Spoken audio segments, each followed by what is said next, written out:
executive session. No, we've already done that. We did? So we can open up the workshop here. Okay, it's March 24th, 2021. Curry County, Oregon Board of Commissioners workshop meeting. It is 2 o'clock. Welcome, everyone. Our first item on the agenda is, I got the wrong agenda. Here we go.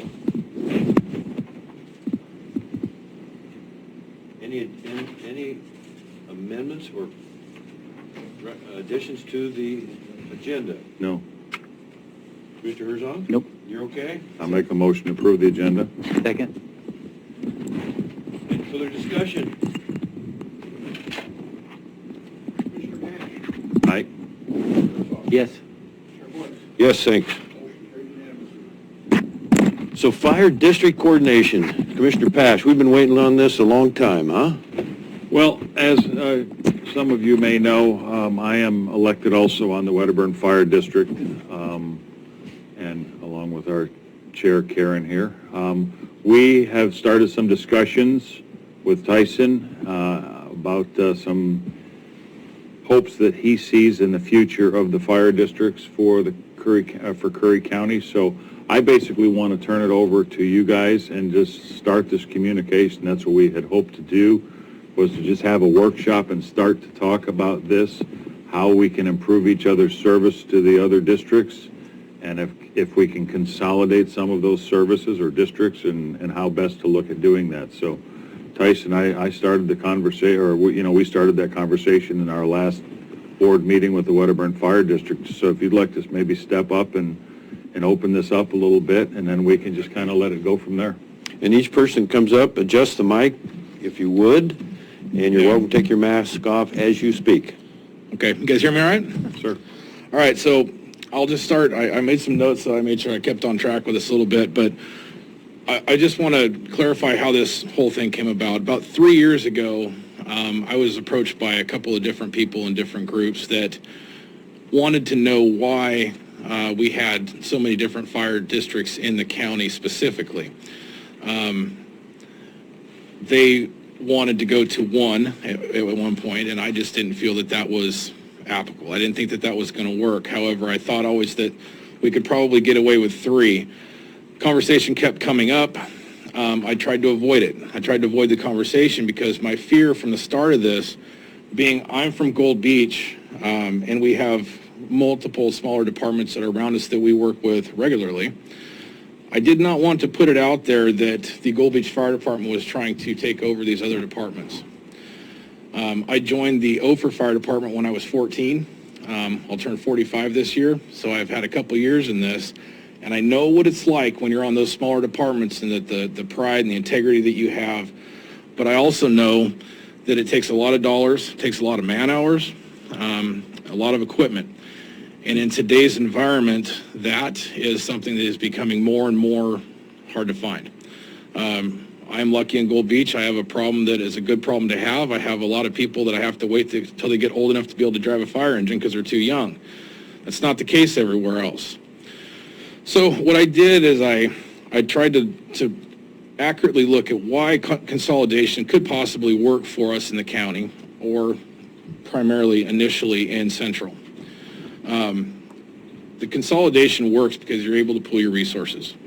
We do have some auto aid agreements now, but it's different. I can't, if I decide Ophir needs to have a little emergency vehicle to go on emergency calls, I cannot take city funds and I cannot buy that for them. It doesn't work that way. If we're able to get together and pool our resources and put the parts and pieces where they need to be, use the finances where they need to be, we're going to be a lot better off and better able to serve our community as than we are now. So there's kind of 2 different ways that you can do a consolidation that we've talked about in the past. For years, in fact, forever, Wedderburn has contracted fire service through the city of Gold Beach. That is a possible way for these other smaller departments to do that, but there's a couple issues to that, and one of those issues is the fact that you don't get away from any of your extra districts. You still have the same amount of districts. Then also, I'm going to have to figure out how to have conversations with all these different boards of directors and try to get them all on the same page, and I don't think that's likely. So, in my opinion, if this was to move forward, after the other chiefs have been talked to more about this and you know, everybody's on the same page, the best way to do that would be to do redistricting. And you'd redistrict basically in this fashion here that Summer has up for us. Those are basic lines, and I do have a legal description on the back of one of these papers that I'm sure you guys would just love to see. But it's township, range, and section. We just pulled it up yesterday, and I hand scratched it until I get to a further meeting. But for the most part, that northern black line on there would be milepost 311, approximately. It'd be just a little past that, because that goes to the next township, range, and section block, which would be block 7. Travels approximately 26 miles to the east, and the only reason we're doing that is to encompass Agnes. It was very important to me once this came up, and the last time I talked to Chair Boyce about it, is that I felt that we needed to do something for Agnes too, because we spend a lot of time there when we have these catastrophic fires in our area. It's the first one to get hit. That was important to us. The southern border would be basically our agreed upon border right now between Gold Beach and Brookings as far as our JAWS response, and that is Huskaneden. Again, that line would travel 26 miles to the east, and obviously we're going to not be in Joe County, so that backside would be a little crooked. But what that does is that gets rid of also all of the unprotected lands. So the problem we have with unprotected lands now is originally all the fire districts were based off the school districts, and it didn't cover all the ground. So as the areas have developed over many, many decades, we have a lot of houses that are not in any fire district whatsoever. They're unprotected. Now, there's two things that can go wrong there, two issues that we have. If that house catches on fire, there is no fire department in this county that's not going to go to that call. There's also no citizen in that city that pays for that equipment that doesn't have a legitimate complaint that their resources, their money is being used to fight fire in places that are not paying a penny. Okay? So this takes care of the unprotected lands issue. We would be servicing no more residents than we are now. We would be the exact same amount, because all of the forest lands is going to fall under Coos Forest Patrol and the Forest Service as it does now. So we wouldn't be biting off anymore, but it would enable us to also collect some tax dollars from those people that are in those unprotected lands that are currently not paying for fire service at all. In the case of Agnes, where Agnes does have a special district to have a fire department, they do not have a tax base, and that would need to change also. They've been living up there for years on donations and stake feeds, and that does not give them what they need in today's environment with today's expenses, today's requirements, to be able to fund all those things with PPE, your equipment, regular upkeep of your engines, the equipment on your engines, hose, nozzles, a coat. You go to buy an NFPA compliant coat these days. Coat and pants, $3,500, $2,800 to $3,500. You get 10 years from the date of manufacture. Your guy doesn't put it on for 3 years. Now you got 7. Okay, it's not a, well, we'll just wear it till it doesn't look like it's good anymore. It doesn't work that way. This would give us an opportunity to be able to determine who needed that gear and who didn't need that gear, get it to the people that did, so they're able to do the job that they're supposed to be doing. Also with grant funding, I don't have the exact numbers right now, and it was really hard for me to get, again, because these districts are so irregularly shaped. But what I do know is that we're 25 to 35 actual square miles combined in these districts right now. You throw that block out there and it's about 526 square miles, okay? So when you start filling out grant applications and you're putting numbers in there for total structures, total square mileage that you're covering, and total population, you go higher in the pot, okay? You're able to get further because they can see that there is going to be more need in your area, and the money that they're giving you is going to go further for a larger group of people in a larger area. So, in a nutshell, that's my opinion of it. I do support the concept, but again, like I said before, I want to be very careful and very respectful to the other chiefs that are in our area. I have to deal with them on a daily basis. I have to work with them. We have to work together. We have to get along. So I think that in some cases I have talked to 2 of the other chiefs, I talked to Adam Broughton, which that's kind of a cheat for me because he's my brother-in-law.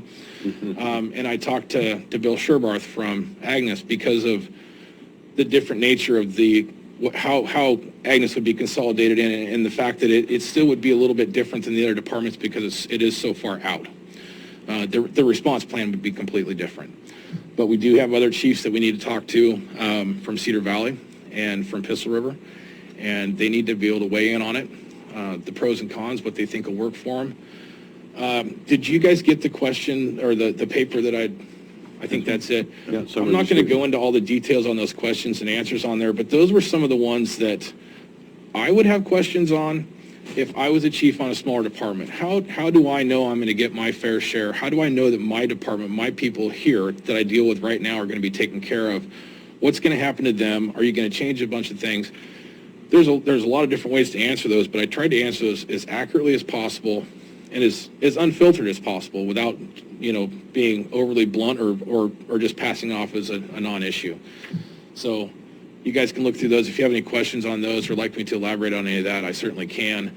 A couple things that I'd like to add to it too, and part of the reason I had Sergeant Aranda here today and Derwin Boggs from Coosa Forest Patrol is the interaction that we have with those people on a nearly a daily basis, definitely with the sheriff's office. This would simplify some things too, because right now, and she can elaborate on this, what they have to do to determine who's supposed to go where and when and why. And sometimes that's tough. It's really tough. And then the person that you just got trained transfers to somewhere else, and they get started all over again. So that makes things a little bit more complicated too. And with Derwin, we have a fantastic arrangement with them already, and we work with them well. But I think that this would help in their court as well as far as getting rid of some of those unprotected lands. So, Do you see any pushback from anyone to getting all the chiefs together and just starting the conversation? You can take your mask off. It's all right. Okay. It just keeps slipping down. I mean, that'd be the biggest hurdle for me, I think, is like you said, we're not here to step on anyone's toes. Yeah, We're trying to and work together better, more efficiently. So do you see any possible pushback on that? It's hard to say. I mean, I don't know. I mean, I've never had a conversation even close to this with them. I mean, we have our auto aid agreements, but in our auto aid agreements, they are still independent. Okay. Right. And those stations will still stay there. Their numbers will even stay the same. And their rank and structure inside that would stay the same. But what typically would happen is in a satellite department, their chief would then become a battalion chief. He still runs that station, okay? We wouldn't even have to renumber the trucks, which would be, that costs money too. We don't have to do that. I don't know if there'd be pushback or not, and I wouldn't want to try to assume what one of my, comrades is going to say to this. If it was me, having been in as long as I have now, and I was in some of these smaller departments, I see how they're struggling. I see that they don't have money. They can't get the things that they need all the time. To me, it would be a burden lifted off my shoulders. However, I'm in a completely different position than them. So again, I don't really want to answer for them, but I'm willing to have the conversation with them.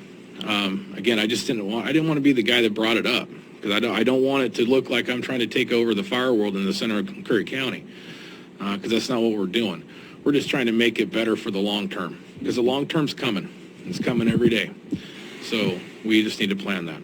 So for the next step, I mean, from where I'm sitting, the next step would be to hopefully get those chiefs all in one room and start to talk about this. And I'm just wondering, can we be part of helping set that up, or how? I think you could be part of it for sure, and I have no issues with that at all. However, I wouldn't want to do it in this particular environment. No, absolutely. Yeah, it would be. I think that'd be putting them on the spot. I think that if we did it in a private setting, or not necessarily a private setting, but not a televised setting, not so formal, I think that they would feel a lot freer to say what they wanted to say, ask the hard questions, get the hard answers, or get the easy answers, depending on what it is. Okay. It doesn't have to be complicated, but it could be a conversation that was heated at times, or maybe not at all. They might just roll right with it. I have no idea. Okay. Chief Krieger, do me a favor and introduce the people you have in the audience that are here to support you. I did want to recognize Knox with the Curry Coastal Pilot. Thank you. I can't remember your last name, but cool first name. Thank you. It's Karen. Thank you. And then out in the hallway, I walked right by Karen Kennedy with a mask on. I didn't recognize her, you know, but she also serves on the Curry Health Network Board. In fact, you're chair now. No, not of Curry. I am of the Gold Beach Wedderburn Rural Fire Protection District. Good. So thank you for your community service there. So you want to? Yeah, and I'm Karen and I dying. we Go have ahead. had some conversations about this, and from her other work as a real estate agent, this has some good merit there too, because then it gets rid of the unprotected lands. So when somebody purchases a home here and they decide, oh, I'm going to go get fire insurance, the first thing your insurance agent is going to want to know is, what's your ISO rating, and are you covered? Do you have coverage? I went through that. Okay, yeah. So if there are literally places on Hunter Creek Heights where a person on one side of the road is in the city of Gold Beach and they're covered by fire, and they can get fire insurance at a ISO rating of 5. Okay. The person exactly on the opposite side of the road, 75 feet away, is outside the city of Gold Beach. He's in unprotected lands, and he's a 10 because he's unprotected. The hydrant could be across the street from his house. It makes no difference because he's outside of the district. And this eliminates that problem here. And if this concept works, you got two other ends of the county. Run to the state line, run it to the county line, and get rid of the unprotected lands. Let's stop playing around with it. We've been doing it for 30 some years now. You know, that I've seen it. And it's just not necessary. So introduce the rest of your people, if you would. Yeah. And then Durham Boggs, unit forester for Hughes Forest Patrol here in Gold Beach. Again, we work hand in hand with those guys for a lot of months, sometimes too many months during the summer. And he's been here how many years? Let's see. I got to highlight that a little bit. Couple of 3. Yeah. And then Sergeant Aranda, she's our dispatch sergeant here. The reason I wanted her here is if she was able to express how this would benefit or simplify or streamline the dispatch process for Central Fire, which again, in their particular case, would also work again in North County if this concept was to move forward, and it worked because they also dispatch North County. So Who else? that's who I have today. And Summer has helped me with information, but I don't think, are you saying anything today? That's up to you guys. We'll probably be calling on her. Okay. So, Mr. Herzog? You guys have any more questions? You handed me this a couple of years ago, so I've been waiting a long time to have this meeting. Thank you, Commissioner Pash. Everything about it seems practical, a little bit of logic. You know, I've followed your career over the years. I've followed Derwin's over the years, and you mentioned Agnes. I mean, they're at a higher risk just about than any other place we have in the county, in my opinion. We coincidentally had the Oregon Department of Forestry did a Good Neighbor Authority presentation day, went really well. Ryan Greco and Grant Smith, and you know, they're just an incredible partner, and I know you're quite familiar with them, and of course they are part of the whole 9 forest protective associations that we're very proud of in Oregon. They are fierce responders to fire and quick on suppression, which means a lot to us in Curry County, of course, with the terrain we have here. So I really picked up, you're in the office yesterday too, you know, how this can save money. I think that's going to be one of our biggest tasks, is to let the public know how this can really be a savings. Anytime you have a savings, then you're operating more efficiently. And as you well know, if you're operating more efficiently, you are keeping the danger levels down and the risk to the county. Shows better organization. I mean, we could both go on and on with what we've learned over the years, especially you. You know, and this is a start. Like I said, I've been waiting a long time to have this meeting. I can't really, you know, as far as, we just have to, as far as other people or chiefs in some of the smaller areas having something that they might be adverse to, you know, I know most of those people, and they just want to do the job more than anything. They're not political. They're not into leveraging. They're into recruiting, which is very tough, as you well know. Brookings is short right now, firefighters. Port Orford's spread pretty thin. So, You upgraded this that you gave me a couple of years ago, which I think is really well done. You've obviously spent a lot of time in it. The Economic Development Coordinator Madison has spent a lot of time on this. And it is a very good start. And again, I think it's filled with logic. So the next step, sooner the better. You know, fire season is less than 4 months away. Yep. And the more awareness we can do, the better we are to our citizens. So, Commissioner Pash? Well, I just want to say this was just a conversation that started at one of our board meetings with the Wedderburn Fire District, and I just wanted to facilitate a room to get this conversation started. So I don't have a lot of planning involved in this. I will say though that, you know, things like this can really help the community, and I hope the community understands how much this can, as you just stated, you know, in one area you're under the Gold Beach umbrella and across the street you're not. And these kind of things, I think if a lot of the public understands the benefits that they'll gain from that as well, they'll appreciate that. But again, I made a comment a while ago about can we be involved. What I meant by that was be involved in helping to facilitate getting the people together. For sure. I don't want to be involved in the conversations that you have with other chiefs in this county on how you can do that. That's not my job. As far as it's not my expertise. You know what it's going to take. The chiefs in this county will know what it's going to take to form those partnerships and those bonds between each other if there is a redistricting of the fires, of the districts. Yeah. But I just wanted to say if I can help get somebody in the room for you that you need, that's what I want to be the part of. I don't want to be the part of the conversation to make this happen. That's for the fire chiefs in this county to decide, not me. Very good. Yes. You want to call some of your associates up? I'd be very disappointed if Director Boggs didn't have something to say here. And, yes. Thank you, guys. Thank you. I think Mr. Tarlock wants some comments too. Mr. Krieger, we might want you to come back. So, welcome. Sergeant Thanks for Arano with attending Curry County today. Sheriff's Office, dispatch supervisor. So You with can the take your auto, mask off if you like. It's not a problem. okay, with the auto aid agreement that they have, the central fire departments, we already have the capability to do all of the paging that's necessary for this proposed district. So that's good because we wouldn't have to do any kind of maintenance. I didn't quite get that. You have all the what capacity to We have the ability to page them all at the same time. Okay. Because that's how it's set up now in accordance with their auto aid agreement they have among the central fire districts. So also I want to thank Tyson for bringing dispatch into this conversation at the beginning. That's not always considered. So yeah, I am in agreement with it. I think it would be easier for everybody involved from what it sounds like to me. And yeah, I'm on board. Great. Thank you. Thanks. You going to hang around in case we have additional questions? Yes, sir. Come on up. Hoorah.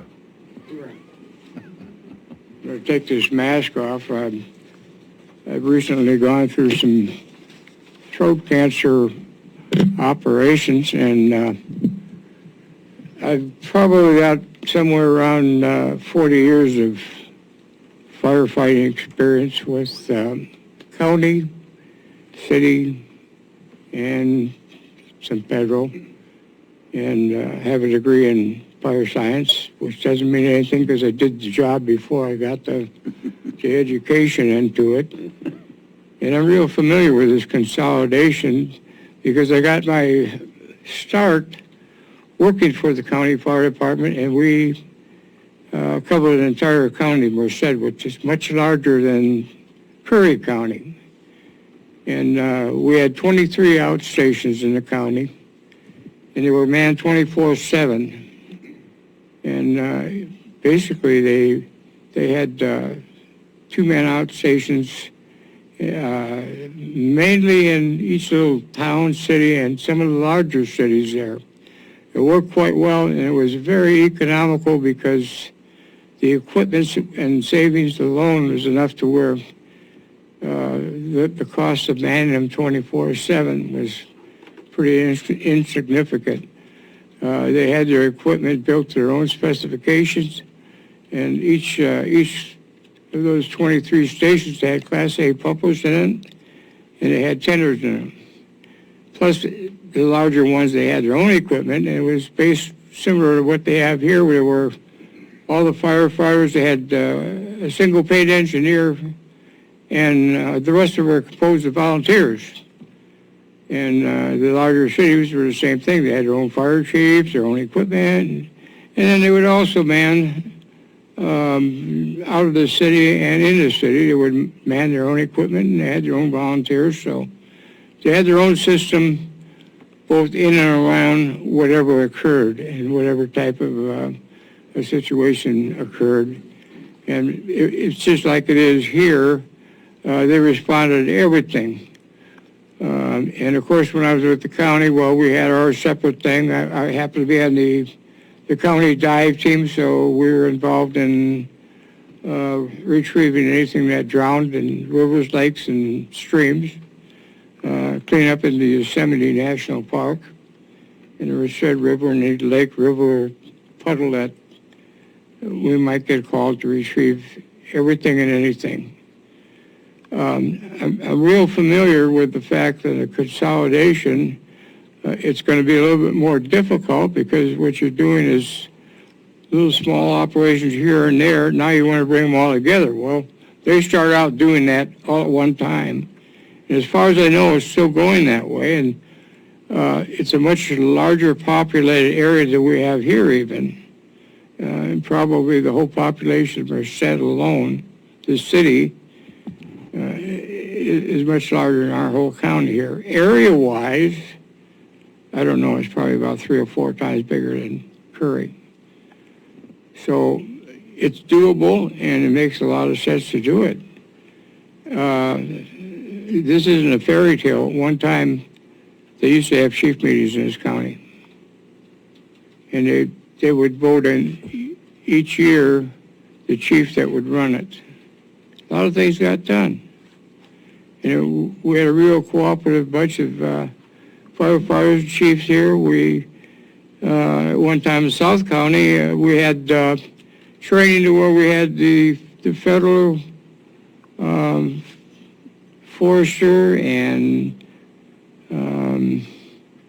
cruise fire protection and all the little fire departments. We all trained together, and we were all certified to go do wildland firefighting. We had our own strike crews where when we had the big biscuit fire, we all pooled together, and 2 or 3 people would jump on a fire truck and go get a couple more, and took a Class A fire truck for Brookings. And when we had an arson guy running around setting up fires while everybody's fighting the big fire, we were guarding property out of our district. I don't know what happened to that, but we don't have the same cooperation anymore. I think if we're going to survive, we got to go back to that again. Right now, South County is losing their departments, period. We don't have the funding anymore. We don't have the manpower anymore. The only thing we can do is contract to the bigger ones. Right now, that's Brookings. We've lost Upper Chetco. Winchuck is shaky. Cape Willow is shaky. And I'm going to tell you something. When they go down and Brookings says, no, we don't want to do this anymore, we're not going to have fire insurance. Try and buy a house. You think it's hard to buy a house now because there aren't any? If you don't have insurance, you're not going to buy anything, not even a tent, a pump tent. So it's something to think about. We're going to have to do something, or this is going to be a desert here. You're not going to survive without fire departments. Couldn't agree more. Are you still on the Cape Frillo board? It's time to get serious to figure out what you're going to do, because it's not going to be too long before nothing's going to happen. I've been asking a couple of you, not really begging, but hey, come on down and go to one of their meetings and see what's happening. It's not good. I've been sitting in Cape Frillo and just struggling so bad, I don't even recognize it anymore. I was assistant chief there for a while, and safety issues and politics, I just couldn't handle it anymore. So I retired. Well, Now it's time for somebody to figure out how to get this thing back on its feet again and go do it. I'm in law enforcement, so I'm not going to be spokesman for fire or anything. well, we're really glad to have you here, but. I'll help, but, I got a concern. I haven't got any emails from you lately. pardon me? I haven't got any emails from you lately. I've been having, I can't speak, and I was wondering how you were doing. Glad you're upright and improving. that was not a problem. Okay. It's all crowded down below there. I can't get in. There's standing room only up here. Thank you. Okay. Thank you, sir. Clerk Colin, did you have something? I do. Dick, good to see you, my friend.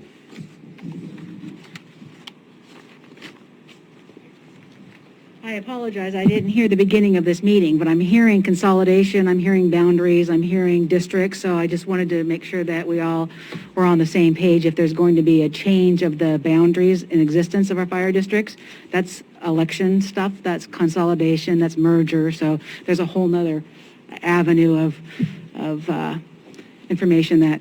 Right here. Okay, so I didn't hear anything about election, I didn't hear about district changes or consolidating versus merging, and so I just wanted to make sure that we didn't leave that there's- out. And- Four different ORSs here. Okay, great.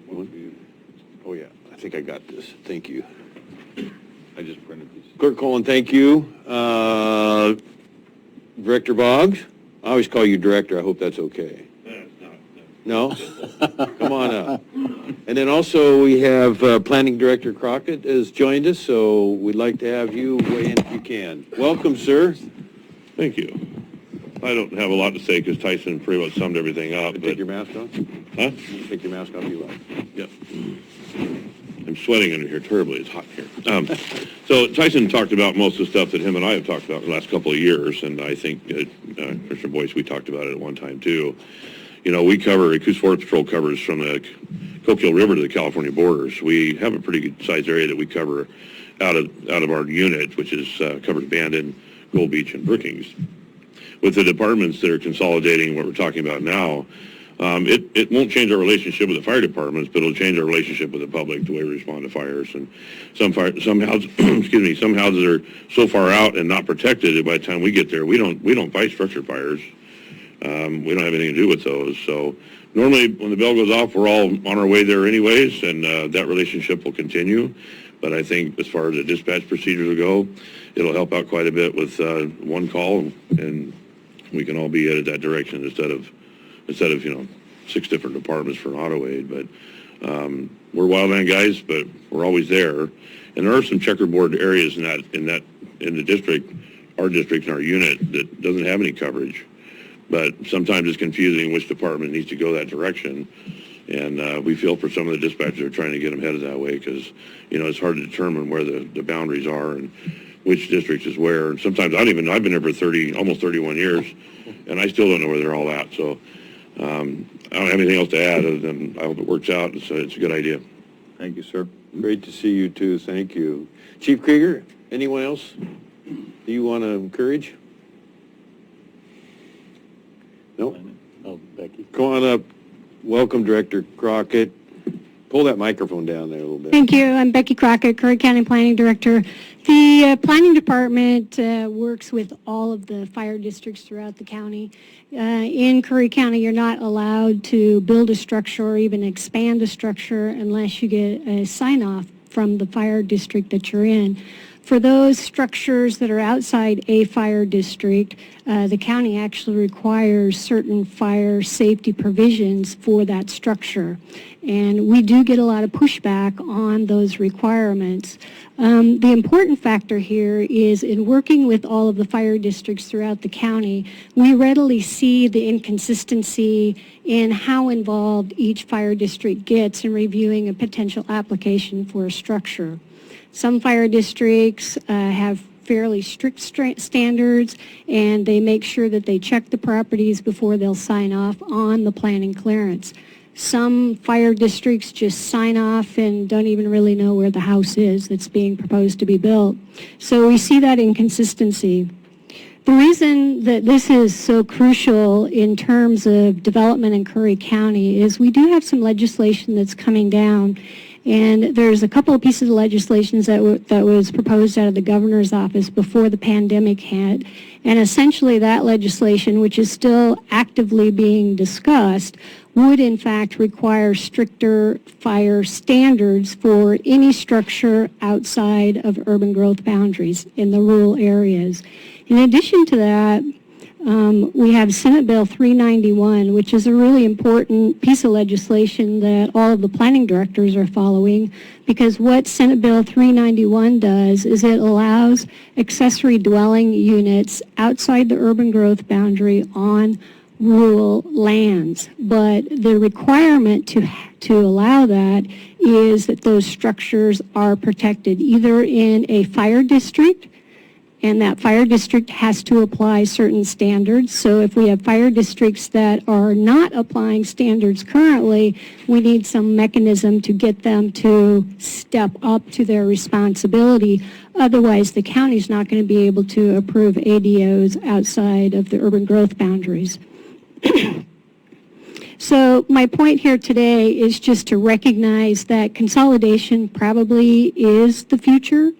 And without consolidation, it's questionable whether some of these fire districts are going to be able to get up to speed and be able to apply the standards, just because they don't have the personnel to go out and look and make sure the fire truck can get up some of these small driveways, and that some of these structures do have backup fire protection, which is one of the requirements that's coming out of the legislation. So with that, it's my 2 cents. Wait, questions, board? Thanks, Becky. I'm gonna go watch the video so I can hear that again. That really good information. Thank you. No questions. Okay. Did we leave anyone out? Coordinator Madison? I'll go. Okay, please. Just so we come full circle. Okay, who has my papers?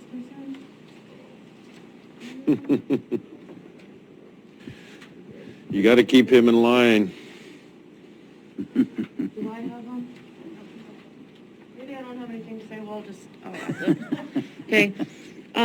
3 ordinances, state ORSs are cited in the documentation that I've submitted that discuss the process for consolidation of districts. And I understand, and we've discussed a goal of November for both of the items that we're workshopping today. And I believe that gives us enough time to be transparent and hold the town halls that we've discussed having, and making sure that we're transparent in what resources are more efficient in the process of doing this. We have 3 fire districts in North County. We have currently 6 fire districts in Central County. We have 5 in South County. With the filing for positions in the special districts this past month, I was a little panicked to pull up so many of the districts that were vacant in their positions. Oh yeah, that was from earlier. Thank you, because I do need that. Yeah, thanks. I need you all to sign this letter before the end of today. So where was I? Fire districts. Thanks. Yes, yeah. So I was kind of in a panic. I saw all these vacancies and so many positions that nobody had filed for. And, you know, that may be because we have so many districts, and each district requires so many people to fill vacancies on the board. And so in moving this forward to November, if that's the consensus, I would hope that that's one of the challenges we could work to eliminate. I also anticipate this being the first of many consolidations we might consider. I think fire, specifically to Central Curry, makes the most sense. I want to remind everybody that fires don't respect district boundaries. They don't care. They don't care if your house is in a fire district or not.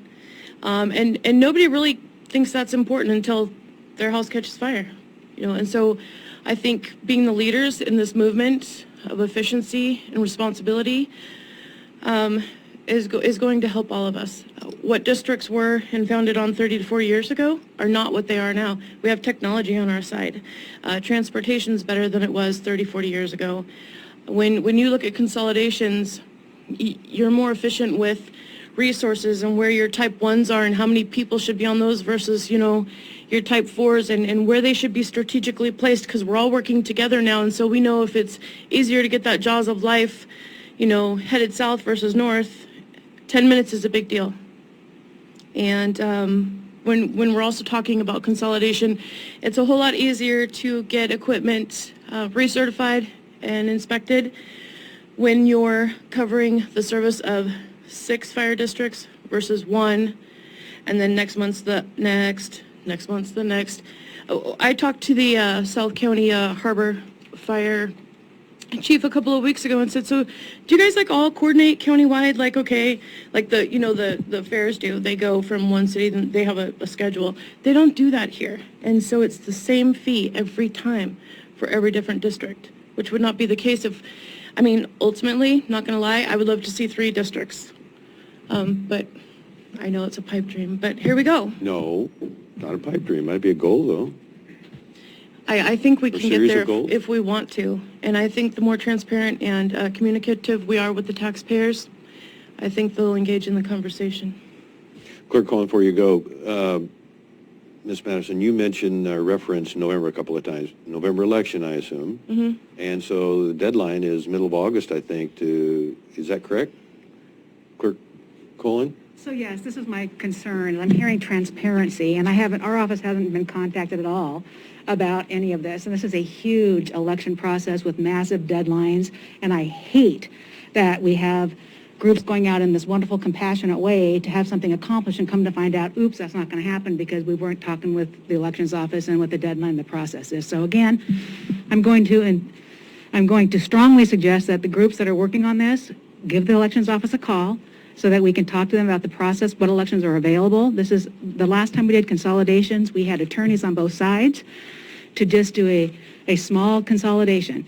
So this is a huge feat, and our job is to make sure that nothing gets hung up and we can make it as easy as possible. But if we're not in the loop, we can't help. So please have your folks give us a call, who's ever orchestrating this. I think, Chris, you said, Commissioner Pash, you said that you wanted to get this moving forward.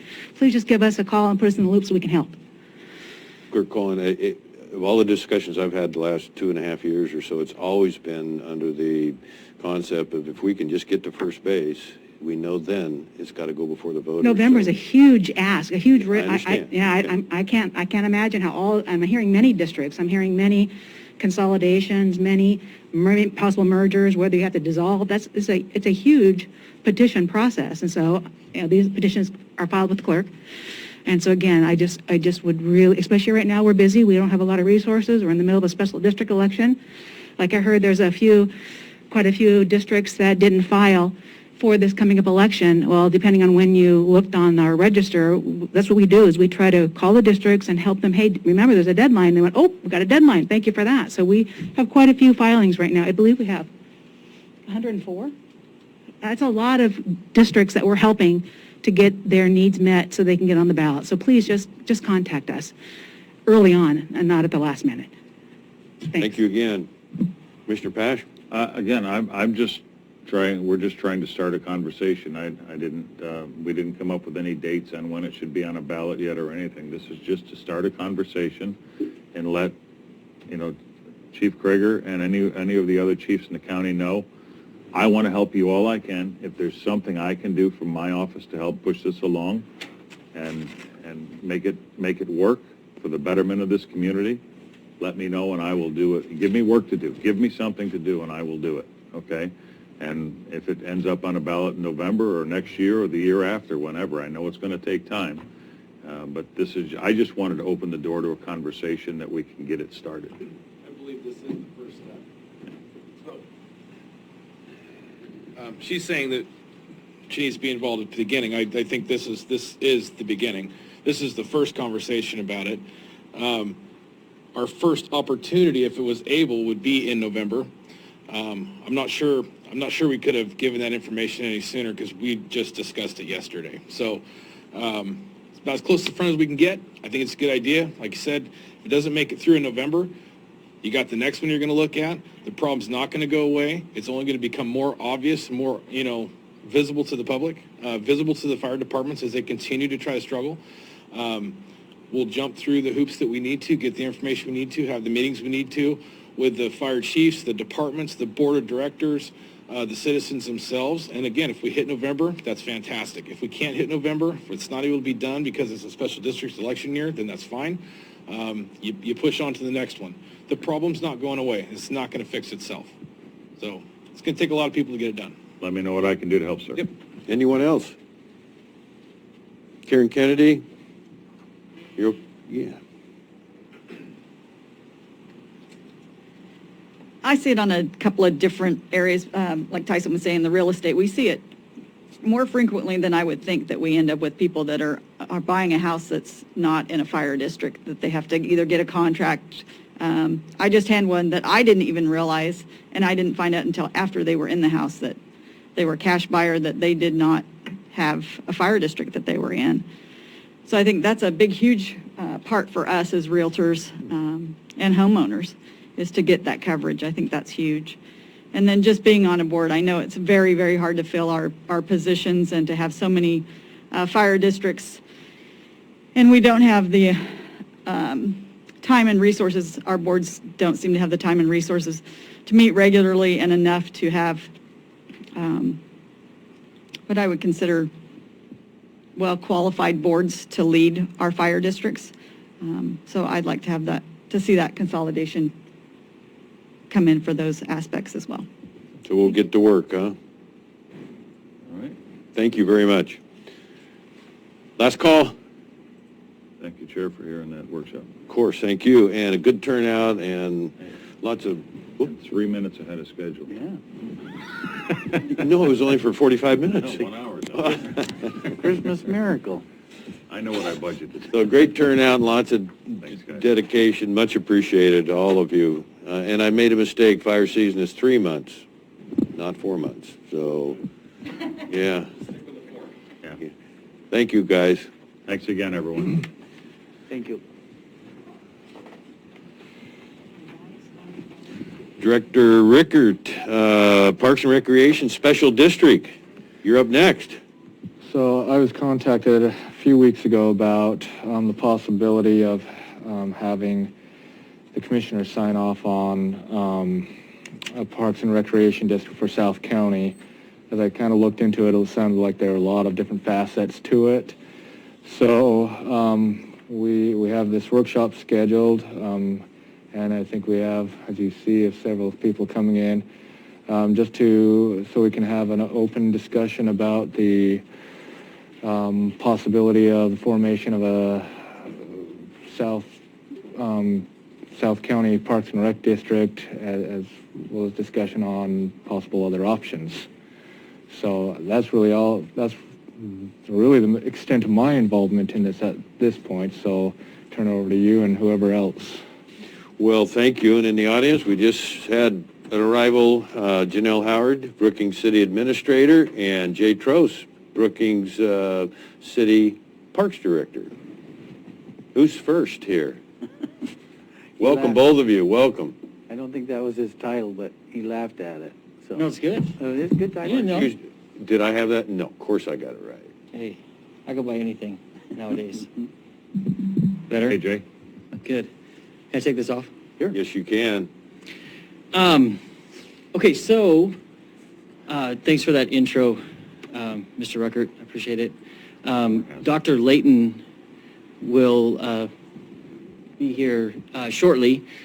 She's the co-chair on the Brookings Rec Center Task Force and chair of the Brookings, the Friends of the Aquatic Center, which is a nonprofit that's been working on this project for many, many years. About 10, actually, is how long this project has been in the works. And so the group came to the conclusion is like, if this is going to happen, we need to explore the options of a rec district. We have secured the YMCA. They've done a feasibility study that identified that if this complex is built as a whole, it will be self-sustaining the rec center itself. I brought some renderings for you guys to take a look at real quick. So this is Bud Cross Park in Brookings. So part of the process here is that the city. We're probably going to need that microphone in your hand as you Oh, talk. sure. Do you want me to put it up on the big screen, Jay? If you, I don't know, Try. I don't know how to do that. Don't but, worry. So if the rec district was formed, the city would hand Bud Cross over to this rec district to provide this facility. So as you see, this is Bud Cross, the corner of Ransom and 3rd. Right now, how the existing park looks is the pool is right here. There's a parking lot, tennis courts, baseball field, and gravel parking. This would be the reconstructed view. You would have the rec center located where the current pool is, utilizing the current infrastructure of the pool, building around it, putting in new parking, moving the basketball courts over, and the tennis courts would then move down to this area. Here's a look at it in more of a 3D perspective, kind of looking from the southeast, right? So parking, rec center building, basketball courts, baseball. This is the skate park. Tennis courts would be located on the far side. This is not a small project. These are the architectural renderings of what the building would look like after it was completed. And so as you can see, I mean, it's quite the center. Serves so many different purposes. To have a year-round pool, obviously, we know that we have citizenry that is elevated in age. Having a heated pool That was very nice. for therapy purposes. He's really elevated. Yes. I'm shrinking. I'm going to I don't remember know. that one. Way to go, Tros. We'll provide a tremendous asset to the community, let alone just the rec center opportunity for having different types of events held there. And so Could you hold that up to the main screen? I think it's going to have a little better light there. Just hold right up to the main screen. Up here, Yeah. like this? Now, let's see if we can get a Is camera. that what you're asking for? Yeah, that's good. Well, the camera here, he's got this camera on that. It's Okay. coming. I didn't know if it might be a possible option. Eric? They can see it now. Okay. Yeah, actually, it's not a big improvement, but thanks for trying there. That's just Yeah. much better lighting. Yeah. This is the so this is how the layout would look. We'd have our existing 6-lane pool. Pool storage spa would be built onto the side. A community exercise room, locker rooms, a child center, the gymnasium. This is the lower floor, and then the upper floor would have an elevated track that goes around the gym. And then you'd have your wellness center, lifting weights, etc. And then a lot of the mechanical areas and another restroom. And so, as I said, this has been an extremely long process. I entered into this mix about 2018.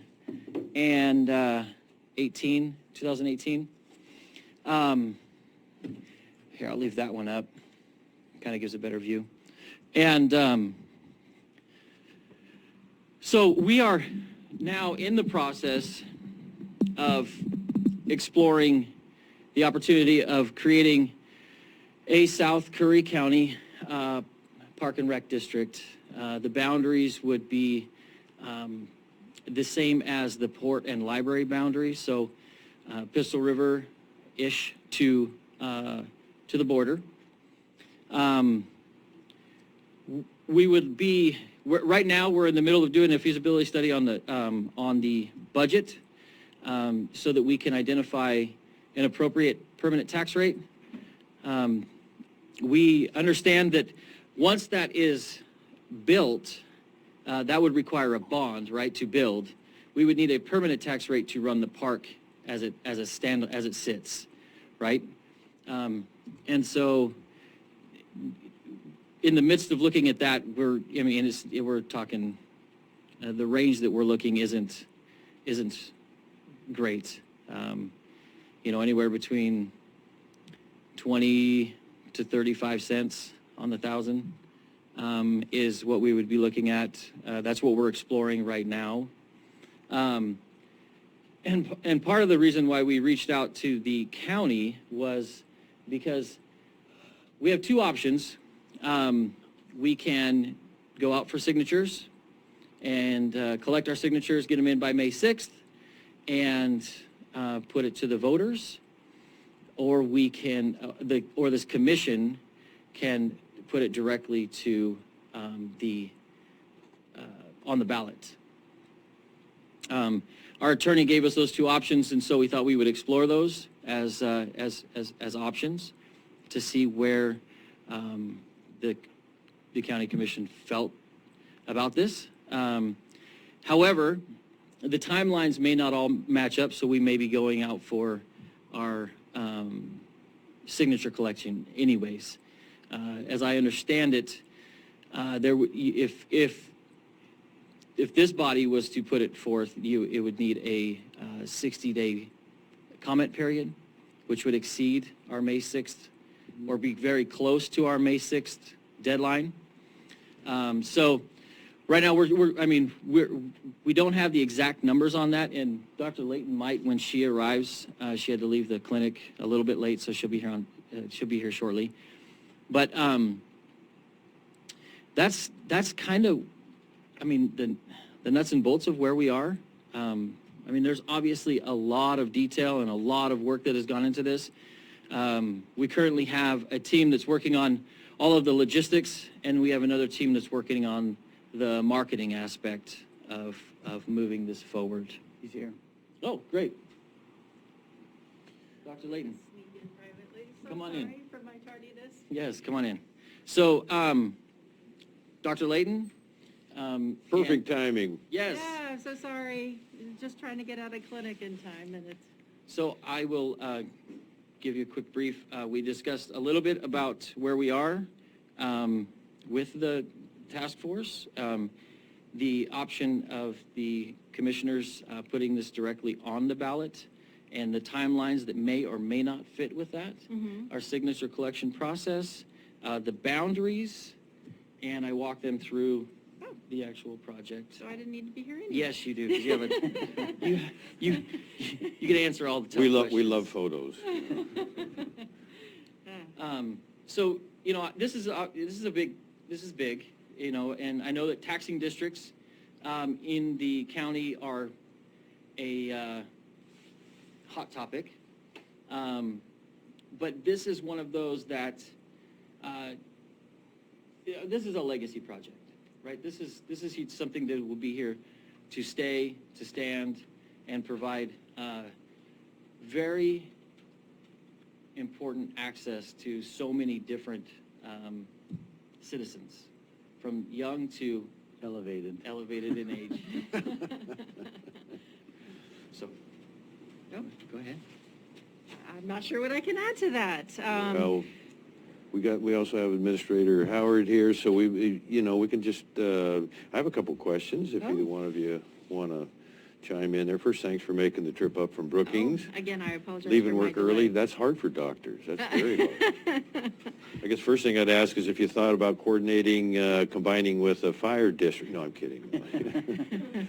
So, Jay, good job, of course. That's one of the biggest projects Curry County's probably ever had. I'm just wondering, the hospital was gigantic, of course. And so, exciting for our kids, our I'm just going to say seniors, and certainly our veterans, and just citizens in general. And, I heard a long time ago that a lot of you are working on this, and I forgot that. And yet the work has been ongoing and consistent. And, You know, I think it's part of the whole Brookings mystique that we're pretty proud of. It's very proud of in this county and all of our cities. But, you know, I mean, initially I would do anything I could to help you avoid having to do the signature quest, you know, because ultimately it's up to the voters. And yet, if we can expedite that, you know, that would certainly be my preference and vote. And this, like you said, this is a legacy project. This is tremendous. And in a climate where it rains 85 inches a year, this is even more apropos for the needs and the growth of our county. It's great. Terrific. Commissioner Herzog? Oh, I'm a huge proponent of this. Julianne and I,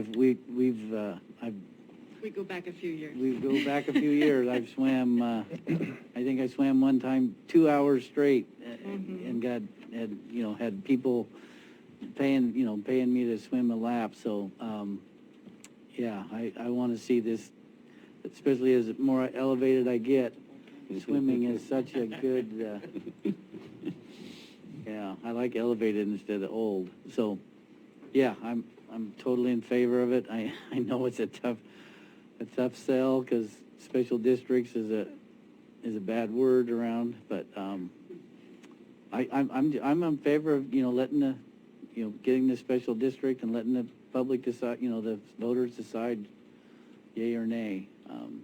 It's just a little history. The pool was opened in the early 70s. I was a 15-year-old teenager, and I was a lifeguard there the first 2 years it was open. So we have a pool that is open 3 months a year, maybe 4 if we beg, borrow, and steal. And it's just sad. I know Clerk Colin has brought her kids down. I know Gold Beach people use this pool in the summer when it was you could drop your kids off and go to Fred Meyer or go shopping, and so it's a huge benefit when it's open. It's just not utilized. I'm about ready to jump the fence right now and put on my suit that I swam out. Go for it, Mark Spitz. It's pretty cold. Commissioner Pash? Well, I fully support a campus like this. I mean, I think it's something that's needed in our county. Anything we can do to keep our kids, their minds busy, and our seniors like Commissioner Herzog is, anything we can do to help them, we'll do. My fear of this is that we're looking at doing some other things as well. As we know, we have a plethora of special districts here, and the earlier workshop was to possibly consolidate some of the fire districts. My hope, of course, is to see our sheriff's department get permanently funded somehow, and that could be through a special district as well. But we're looking at the possibility of a new jail, a new complex for the sheriff's department, and I'm just afraid it's going to become a watered down thing in the county that we're going to look for a bond issue probably for something like this. And then we're going to ask the voters for a bond issue. We may get a lot of help with the state for a courthouse, but for a jail and sheriff's department and perhaps putting the whole complex under one roof, another bond issue for that. And then finding a way to fund our sheriff's department and have 24/7 protection here in this county could be done through a district as well. So, I mean, these are all issues that we're going to face, and I'm wondering how much that our voters can take of it. I'm just, and what the needs are in their order of preference. I've said publicly several times that I would never support another special district in Curry County unless it had a sunset clause to it. At least having that clause in 10 years or 15 years to go and look.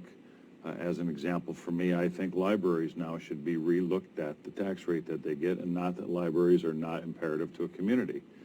But we all know we can pick up our cell phone now and say whatever you want to say into that phone and get an answer worldwide in seconds to any question we have. We don't have to go to a library anymore and look it all up in the books. So I believe that districts need to be looked at, not dissolved, but looked at occasionally, and perhaps redefine their tax rates and redefine what their objectives are. So, you know, that's, as pretty much everyone on this board in this county knows, that I've been trying to push for that over the past few years. Something like this for our community, I would support 100% if it was done right. If we had a sunset clause that at least in 10 years, you know, hopefully this could turn out to be a positive cash flow for the county or the city or the, you know, its district, rather than having such a tax draw. Over time, it's going to be a way to create a whole new aspect for South County. So at least having it written into the district that you're going to look at that in 5 years or 10 years or 15 years, as opposed to special districts being written in perpetuity. You know, I can't see that going forward. So I guess I'm starting to talk into the weeds a little bit, but I want to say I would support this if it was done right. I'm just in fear that if we bring this to the taxpayers and in the next year we bring a new jail and a new courthouse, you know, these are forward-looking things to the taxpayers. They're going to say, well, where do we say yes and where do we say no? So that's my comments, sir. Administrator Howard, did you want to add something? No, thank you. I'm just here in case something bigger picture comes up. They definitely are. In case they fell down or something? Yeah. So, Commissioner Herzog, my oldest son in June is going to be 47.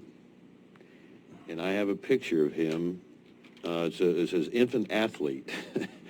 But my former wife took him down 8 weeks in a row when he was 2 years old. And the picture is, he's just got his little bald head, and he is underwater and face down swimming, not a living soul around him for feet, at the Brookings pool. Yeah. So you helped me bring back that memory. And, you know, it's special. And to hear you were a lifeguard, I forgot that when you were 15. You were probably there when he was learning to swim. Yeah. There's a nurse that was helping, too, to train him. I mean, he was, it was the summer of 75, and he was 2 years old. He was born in 73. So, wow. It's pretty neat. So I wish you the best, and I hope we can help. I believe we can. And, yeah. Go ahead, Brad. Oh, I'm sorry. Go ahead. Okay. I think the renderings look great, so thanks for bringing them in. I did have a couple questions. Did I hear you right when you said that the rec center was expected to be self-sustaining? Yes, so you want to answer that? Yeah, that's the intent. You know, we partnered and the concept plan was based on much community research. We had the Grants Pass YMCA CEO in at the time. He was able to leverage YMCA USA resources so that we could do a community survey. We were able to use that community survey to gauge where the community's perception was of the services that they were getting from a recreation and parks perspective. And with the use of the feedback that we got from the community, that really led us to a programming plan that Kevin Clark, the former Grants Pass YMCA, was able to help put together, which really drove the development of this concept plan and really drove the operational plan. So the intent is that this will be self-sustaining based on, so now we're talking about the recreation center, not the Parks and Rec District, but self-sustaining based on the model that the Grants Pass YMCA is currently using and is in a self-sustaining entity. I skipped some steps in there. There are focus groups and lots of other community input, but this was not something that, you know, we just kind of listed our wishes and dreams and hopes and kind of plotted this out. This took a lot of time and effort and collaboration amongst many different partners to develop. So then the seeking a permanent tax rate would be to fund the district, not the operations of the... Exactly, Okay. right. So in the concept of, and I'm going to say recreation first, right? So we have lots of parks. What we need for the community are really recreation programs and recreation facilities. And obviously, we have a community where many people are on a fixed income, and there are things that need to be done. There are socially isolated seniors who are disabled, veterans. There are quite a few different resources that we need. That's just that aspect of the population. We can start from the ground up, from children, adults, and the things that are necessary in the community. So Parks and Recreation District, in order to provide services, obviously needs to have some baseline funding in order to provide programs. Generally, some of those programs are offset by user fees, donations, grants, but generally speaking, there is some sort of operational funding that allows for, hiring of district administrators and programmers and recreation aides and all of the people who have the knowledge and experience to create what we envision as the centralized hub of recreation. We just don't have in our community a centralized service where you know exactly what's happening anywhere within our county, within our region of what's going on. We have lots of great things happening and lots of different collaborative partners, the city, the county, nonprofits, variety of people who are doing things. But in terms of having access to those resources, making people aware of what's available, working together, collaborating together, we really need a central hub. And that's really where a Parks and Rec district can provide that. It can pull in all of what's going on and then identify where there are needs that are unmet and then work to meet those needs. Okay. Last question. It sounds like you've really done your research on this. So do you have an idea of the fee schedule that residents would pay to then use the facility? The intent, although nothing's written in stone, would be to mirror similar to what somebody would pay to go to any type of YMCA. YMCA. So if you can imagine, kind of living in any area, what you would pay for membership, they have structures based on income, and so that fee structure would be nothing dissimilar to any other place that has an operating recreation center with full services. All right, so some type of monthly or annual fee. Right, some sort of, yeah. So then to go and use the tennis courts or whatever other part of the facility, they would have to either pay, Not necessarily. No? Okay. No, those are free right now to anybody who wants to use those facilities. That's part of Bud Cross Park. The concept plan obviously is based, I didn't mean to speak if you were about to, but right. So there's obviously, part of what we provide our community are services, resources, and programs that are important to quality of life, right? So we have access to quite a lot in our community. The city, the county, nonprofits, there are all things that are being provided to community members. Those are things that we enjoy as citizens of a community. So the parks and the fields and the courts, those are all available. So the intent is not to take away, the intent is to identify unmet needs and provide additional resources that are much lacking in our community. And to help with that, the tax rate that we were discussing, the permanent tax rate, would go to the maintenance and upkeep of all of the rest of these facilities outside of the maintenance center. So the skate park, the ball fields, the tennis courts, the basketball courts, parking, this, and then for the potential of expansion, right? To be able to provide recreational opportunities in potentially different areas or consolidating those right. To having, one centralized rec community. Okay. So essentially, all the pieces that are under a roof is what you're talking about. That would be self-sustaining. The tax. Okay. Yes.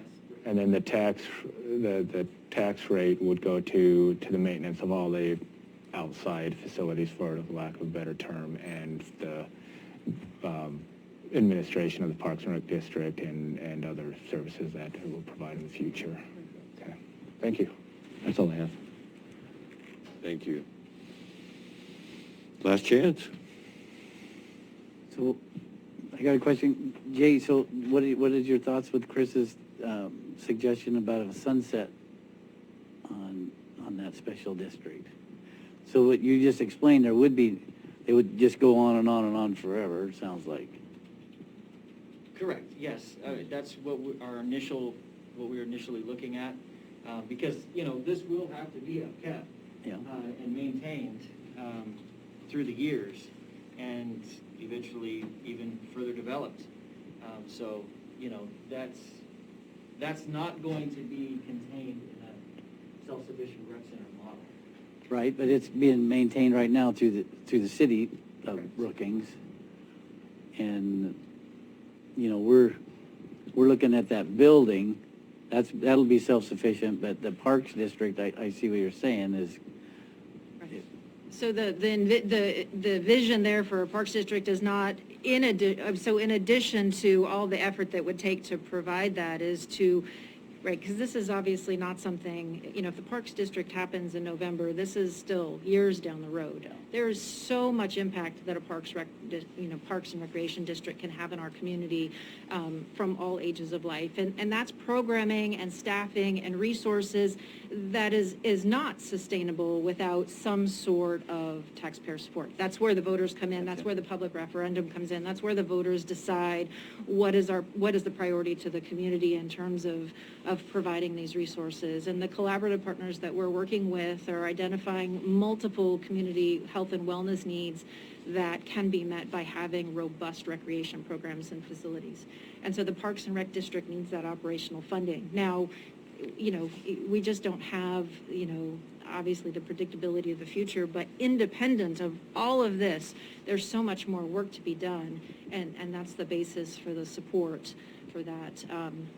And again, we've had conversations with all sectors in our community. We have students, at the schools who are lacking for winter sports and activities. We have seniors who are isolated in their homes that are lacking for sport and activities. We have adults, again, we don't have access to gymnasiums where we have, so some of that speaks to that. And there are numbers of other programs that we haven't even conceived of that would be necessary for enriching the community.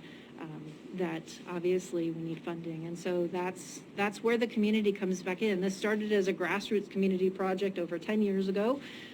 That focus on that was a recreation center. We realize now that for that to happen, a Parks and Rec District needs to happen. And while I understand the controversy of the special district, the beauty of it is it's a government that's created by the people for the needs of the people at the whim of the people. And so this really comes down to what the voters want and where their priorities are. If their priority is having robust recreation and parks, then we will have robust recreation and parks. And I'm with you. I'm just here as the conduit. We've had years and years of conversations with people as to what they want. Repeatedly, the suggestion is that Parks and Rec are important and that there is a demand for this that's not being met. So we're here to put it in front of, the community and let them decide. Clerk That's Colon, all we're asking. Did you have something? I do. Oh, Okay, and then we're going to go to Commissioner Pash. We've been working with this Don't group. run away there. Renee Colon, County Clerk. We've been working with this committee or group for quite a while, and I appreciate that. Thank you. But again, I heard November. I heard a November election, so I get real sensitive on that. So I think that we had mentioned if you do a petition and you're gathering signatures, everything has to be complete in order to make that November deadline by May 6th. Mm-hmm. Okay. Yeah. Oh, I'm sorry. I thought it was August. No, May 6th. 6 months ahead of time? Yep. Oh, my apologies. So we have plenty of other obstacles and hurdles ahead of us to make this happen. So, I'm certainly not standing here saying that this is a slam dunk for the November ballot. We've been, working very hard. We have a lot of networking to do. There's obviously a significant cost to get this on the ballot in November. Again, we're doing what we can to bring this back to, the community who has been kind of feeding this project all along for many years. And so, the opportunity is here, and we will continue our efforts to make this happen as much as there seems to be community support for that. Commissioner Pash? Again, I want to preface what I'm going to say with, I fully support this. I think it's a great thing. My issue on the district and the sunset clause is, as Ms. Madison said a while ago with the fire districts, 40 years ago, they couldn't have imagined, our technology where it is now. I'm sure when I was a kid, we laughed at people that the thought was you're going to have a phone on your wrist one day because it was a 12-pound bag phone that you walked around if it was a portable phone. So technology changes, things change, and I'm just, a sunset clause doesn't mean it has to end. All sunset clause can be worded however you want it. It can say in 10 years or whatever, it gets readdressed. We want to look at the direction of the district. Is it still going in the direction that we wanted it to go? Are there changes that it should be made? Should the tax rate change? Those kind of things are what can be written into a sunset clause. I'm opposed to districts that are written into perpetuity. They're as things go on, they change. And as I just said, I'm not picking on libraries, but most kids don't run into a library anymore to wonder what the new skateboard is. They go to their phone and they Google, the latest, greatest things in the world, and they speak it into their phone and it pops up on 30 different pages. So, that part has changed, and I'm just saying it's something that I think you should maybe look into, is some kind of a sunset clause that at least in 10 years or 15 years it gets re-looked at to make sure that the district, what it was formed to do, is still doing exactly that, and tweaking it whatever way you need to. And I think you may find a lot more support in the community that way. I'm just going to comment one thing on the libraries real quick. During this pandemic, the libraries have been incredibly, especially, the last couple of months, they've been a huge support for kids and teaching. And, I used to think that the libraries were going out of style. It's just, it's not the case. They're becoming more popular, and their statistics for their attendance or their visitors, you could say, is very impressive. In fact, at first I wasn't sure it was accurate, but I am convinced it's accurate. So Parks District, you're trying to draw in all of South Curry County, which is 14,000 people, maybe pushing 15,000. So that's where your support's going to come from, and hopefully they would see that as a real benefit to their citizenship here, and I think a lot of people would. And I would be optimistic that you can make that case, and I think we all can. Mr. Rickert? I just had another thought. Has there been any consideration given to a county-wide Parks and Rec district instead of just one for South County? As we're talking about the number of special districts Curry County has, it seems only inevitable that once South County has a Parks and Rec district, the other, Central and North County will follow suit eventually sometime down the line. So has there been any thought given to just instead of only including South County, having a county-wide district that serves the entire county? Sure. So there, only as of recently has it even been a discussion.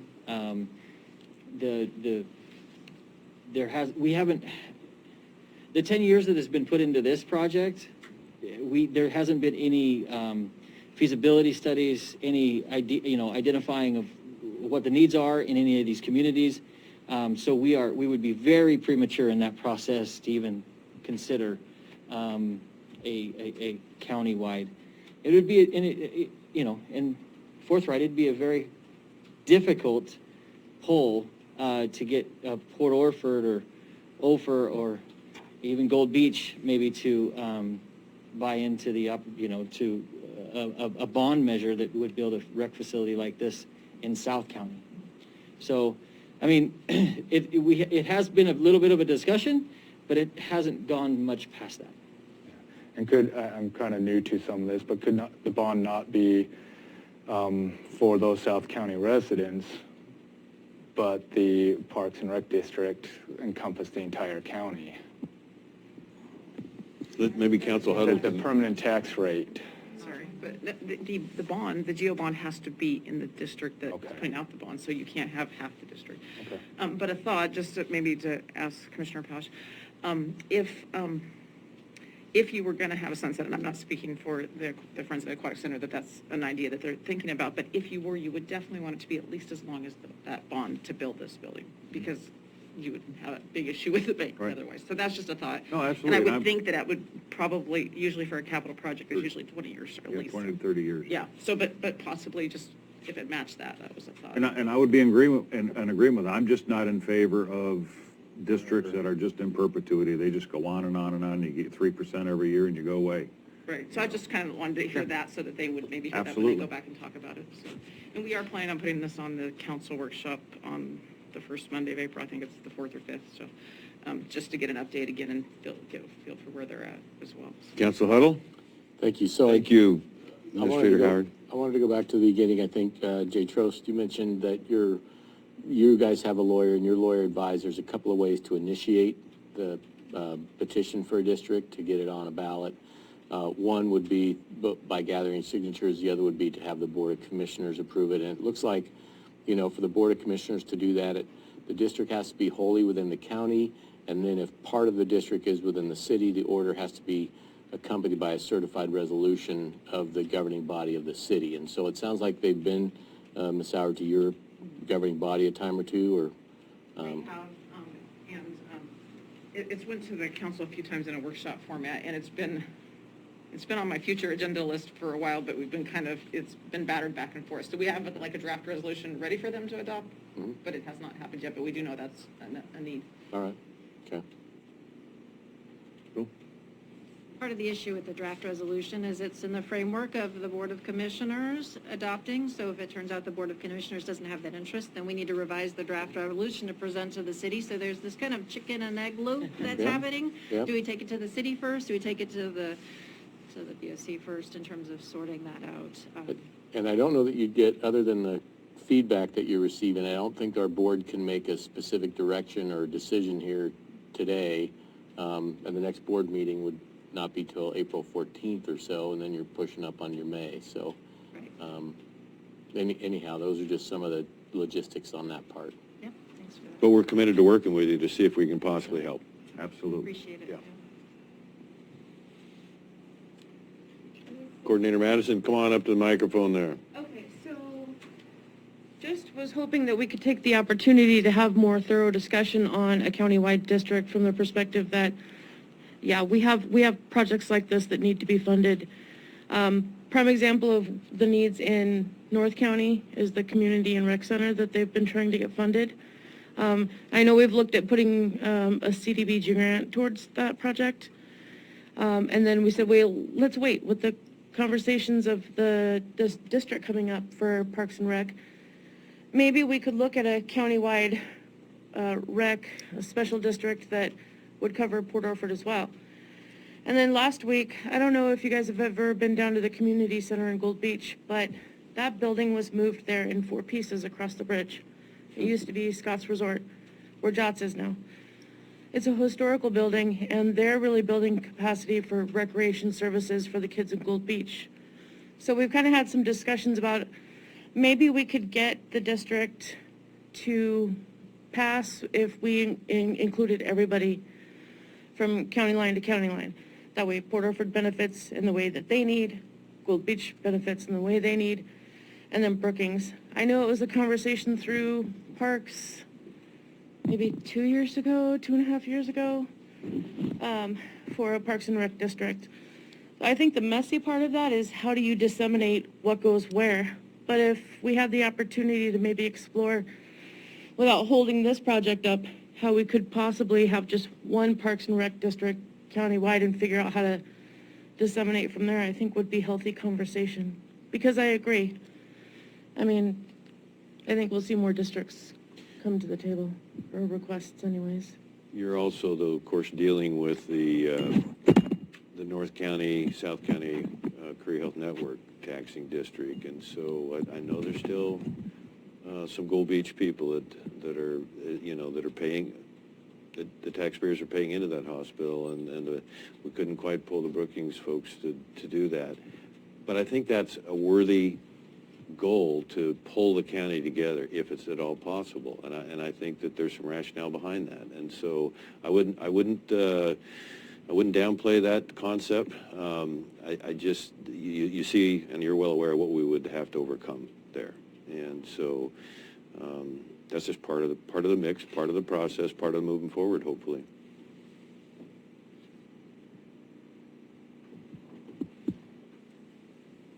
Got real quiet all of a sudden. All right. Doctor, we're just really, again, appreciative of you driving up here.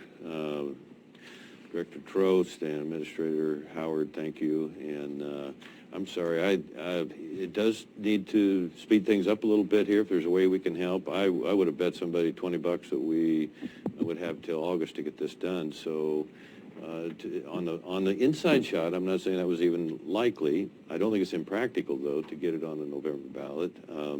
I just didn't know we had 3 months less than what I thought, because there's some other things that we're looking at, too, to try and get before the voters. So, yeah, got some work to do. Thank you again. Any last-minute comments? No, thank you for your time. Thank you. Nice pictures. Good job. Okay, so we're going to close this workshop. We're going to switch our tapes and take 5 minutes and go back into executive session.